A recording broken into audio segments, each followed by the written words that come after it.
Hi, this is the TCL 408 and I'll show you that the device comes with the charger inside the box.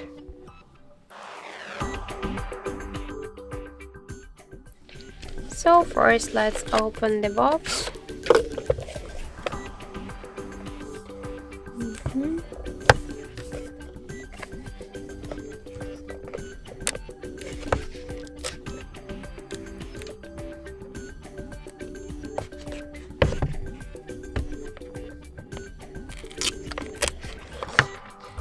So let's open the box and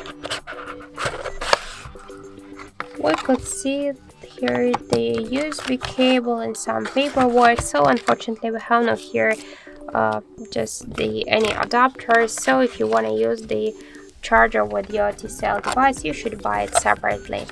So that's it. Thank you for watching, and if you find this video helpful, leave thumbs up and subscribe.